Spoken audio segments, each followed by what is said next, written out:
So I asked you guys to vote, and you voted mostly for yes. So we're going to be doing Team of the Year predictions in NHL 18 Hockey Ultimate Team.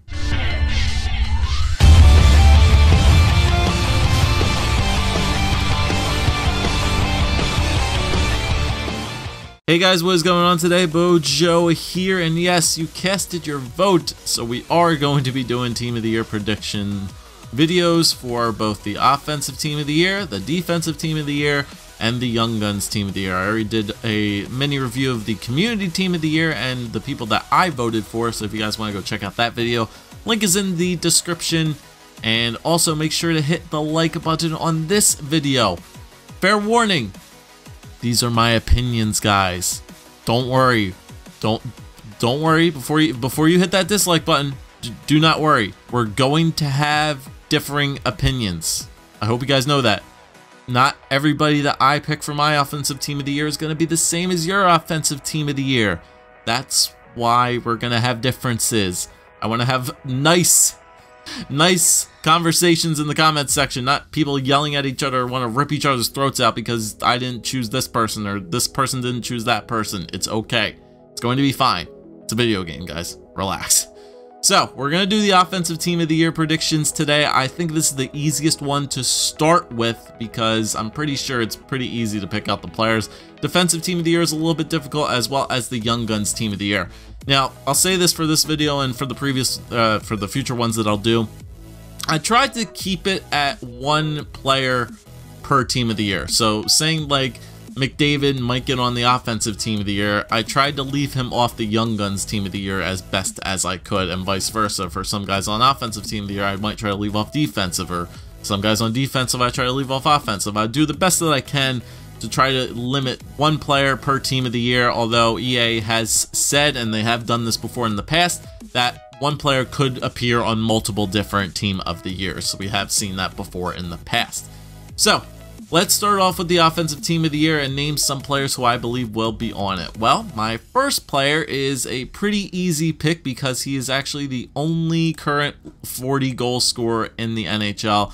You have to go with Alexander Ovechkin, and you have to assume that he would probably get a 99 overall. I'm not going to make predictions on like card overalls or put fancy card art or anything like that in the background. You know, you might just see Ovi or something like that. I don't know. I'll think of it when I'm doing the post edits in the video, but I'm fairly confident Alexander Ovechkin is going to get a Team of the Year.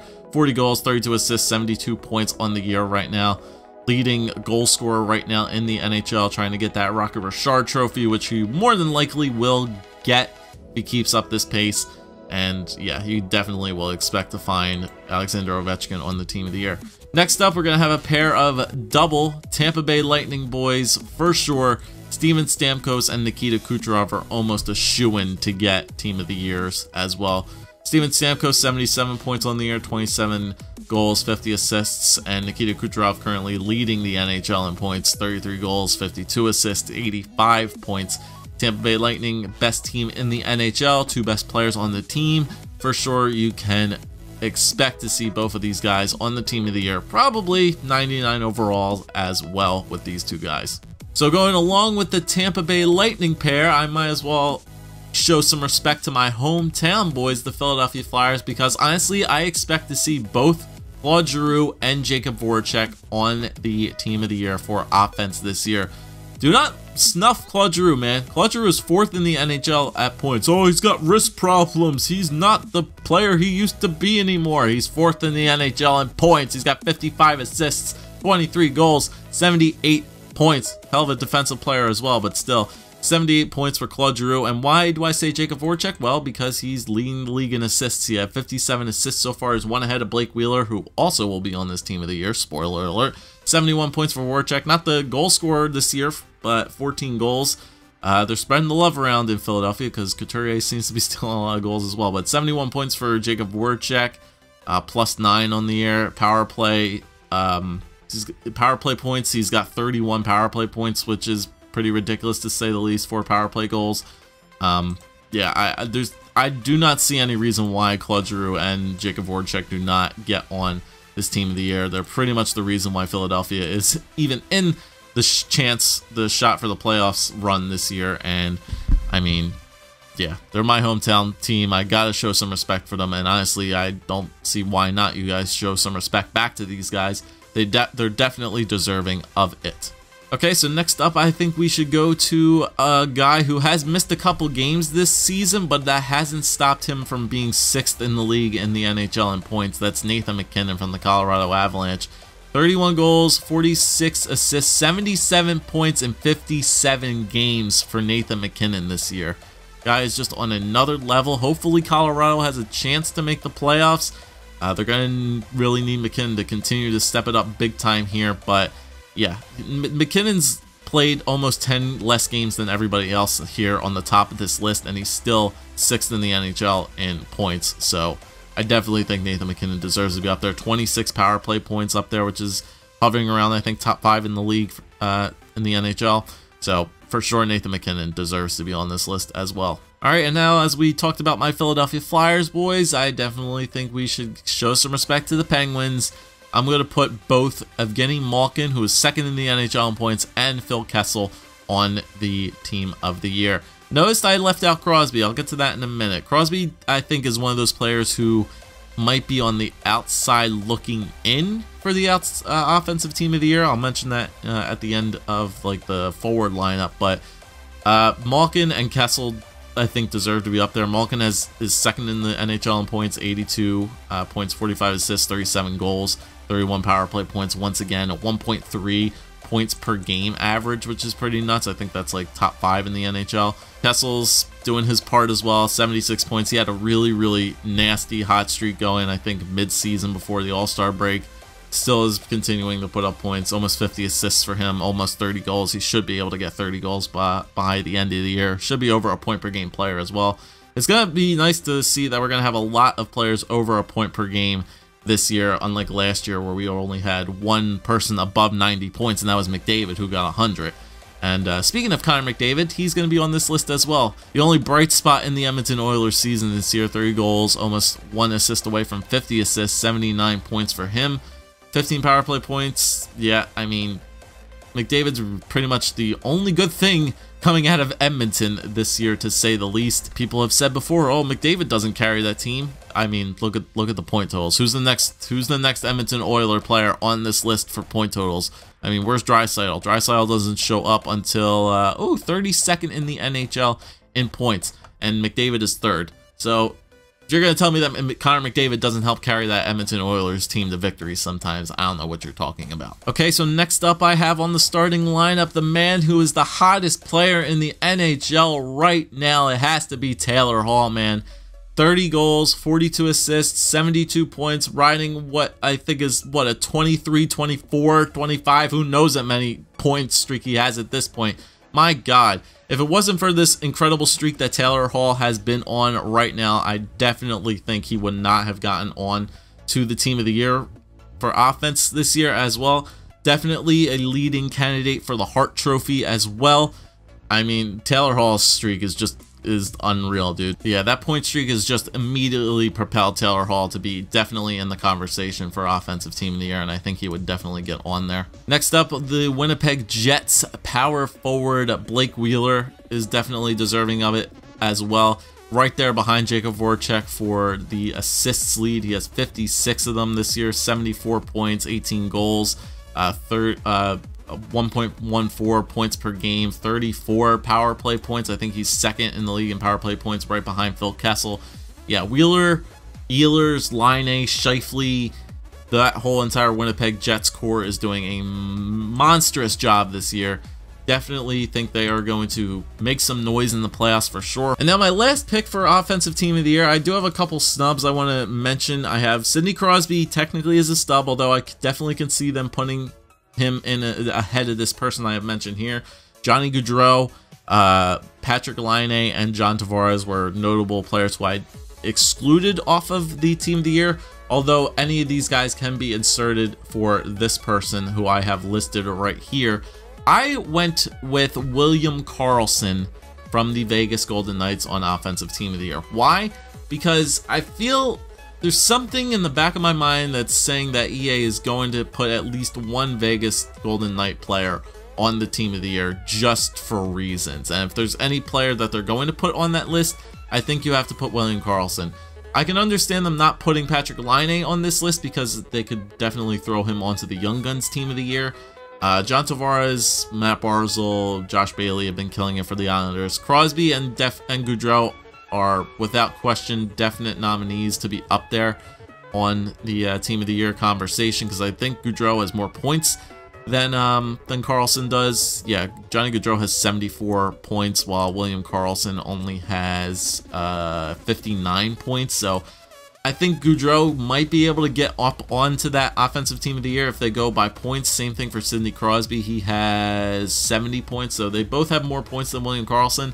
But something in the back of my mind just says, hey, they're going to put a Vegas Golden Knights player on there. If they're going to put somebody on there, put William Karlsson, because he has 35 goals this year, and Vegas cannot be stopped this year. So why not put William Karlsson onto the team? All right, so we'll move to the defense here, which I think is a very, very easy list to pick from. You could pretty much just go right down the line for point totals in the NHL. So we'll start at the top. John Klingberg, I think, is a shoo-in. He's leading the league right now for defenders in points, 55 right now, 48 assists, 19 power play points. Dallas is fighting for a playoff spot right now, and they need John Klingberg to continue to step it up. John Carlson, did not notice he had that many points this year. I really did not have... John Carlson has been kind of like floating under the radar a little bit this year for me. I definitely did not expect this many points from him. 53 points, 12 goals, 41 assists, 25 power play points, so it looks like he's getting it done on the power play. He might actually have the most power play points out of all defenders. He's actually tied with Shane Gostisbehere for the power play point totals. So yeah, I mean, Karlsson kind of flew really, really under the radar there, but I think he's the rock. He's the top 2 guy right there, the top #1 defenseman right there in Washington. So it only makes sense that he's getting a lot of points in there. Probably feeding Ovi for those one-timers. Backstrom, Kuznetsov, whoever is getting the goals for Washington, he's definitely leading the charge right there if they're on the power play. Next up, we'll go to San Jose, and Brent Burns, I think, is a shoo-in to get team of the year as well. His plus-minus doesn't speak for that, -19 on the year, but still he has 52 points. San Jose fighting for a playoff spot as well. 42 assists, not as many goals this year as Burns had the previous year, but still it's a shoo-in for Burns to get team of the year, 3rd in the league in points. I think you can't count that out. Next up for my Philadelphia Flyers, the Ghost, Shane Gostisbehere, 50 points on the year. Hell of a rebound year from Shane Gostisbehere after the previous year. My goodness. Rough year for Ghost last year, being benched a couple times by our idiotic head coach, but he has come back storming following 2 years ago from that rookie campaign, and he is just continuing to show why he is definitely one of the better offensive defensemen in the league. Guy can deke, guy can puck maneuver like a magician. 10 goals, 40 assists, 50 points, plus 13, 25 power play points. Guy loves to clap that sucker from the point, and either Couturier, Simmons, Giroux, Voracek, somebody's going to be right there for a rebound to tap that in. That's why Ghost gets a lot of those secondary and primary assists. Next up from the Nashville Predators, PK Subban, I think, will be on this list as well. 15 goals, 35 assists for 50 points on the year. A little bit high in the penalty minute totals, but you know, PK loves to chirp out there, but still, you can't deny Subban has had a very, very good year. 50 points for him. Definitely think he is going to be on that offensive team of the year list as well. And now, the Tampa Bay Lightning defenseman, who I think could be placed on both offensive and defensive team of the year, and honestly, I think he could make it to both. Victor Hedman, 49 points this year, 11 goals, 38 assists, plus 27, which I think is probably one of, if not the best plus-minus out of all defensemen this year. It is. So for sure, I definitely think he deserves to be on this list. Like I mentioned before, top 2 defensive pairing, that whole entire defensive core on Tampa is just entirely stacked, and it all goes through Victor Hedman first and foremost. And without any questions, I think Victor Hedman will make offensive team of the year. And then as for a couple snubs who I didn't think will make it, I'm sorry, Erik Karlsson, but you just aren't having the season you have had in previous years. Only 6 goals, 41 assists is not bad. He's 7th in the league for defensemen for points with 47, but that -30 kind of hurts. It really kind of hurts. Only 16 power play points from Karlsson as well this year. It's just not the greatest year from Karlsson, not the greatest year from the Ottawa Senators. So definitely think that he'll miss out just barely. Although I could see them throw CARLSON in for maybe, like, I don't know, maybe Subban. I don't see them putting CARLSON ahead in over Hedman. You have to put Klingberg, Ghost, Burns, CARLSON, Subban, and Hedman in. I just don't think there's any other player who on this list who is deserving of a spot other than like Subban or Hedman or Burns or CARLSON. I think they both deserve to be in. So CARLSON, I have on the outside looking in, Roman Josi and Drew Doughty on the outside looking in as well. They're the next kind of players on that list who have shown before that they can put the puck in the back of the net, but I think they're better suited for the defensive team of the year. And as we move on to the goalies, I'm not really sure how they graded the goaltenders for offensive team of the year last year, but I have to go with Vasilevsky and PEKKA Rinne for the two win totals. So that's what I'm basing my offensive team of the year predictions for the goaltenders on, is on wins. So Vasilevsky, I think, is leading the NHL in wins. I think Rinne is right there behind him. So I'm going to go with Vasilevsky and Rinne in net for the offensive team of the year. There you go, guys. There are my predictions for the offensive team of the year. Once again, I think it's pretty easy to select those guys, and even the guys on the outside looking in who I suggested for this team of the year. I think any of the guys who I suggested on this list have a good opportunity to make it onto the offensive team of the year. As we move on to defensive and Young Guns team of the year, it's going to get a lot harder to narrow down some players who are going to be worthy of making this list. But once again, let me know in the comments section down below, why am I right and why am I wrong? But more specifically, I know you guys are going to let me know why I am wrong. But be nice to each other down there. Leave a like. Have some good discussions. What do you guys think of my list for the offensive team of the year? Let me know down below. And hopefully I will be back next time to review my defensive and Young Guns team of the year predictions. Which one do you guys want to see next? You guys want to see defensive or Young Guns first? Let me know. Thank you guys for watching. See you next time. Peace.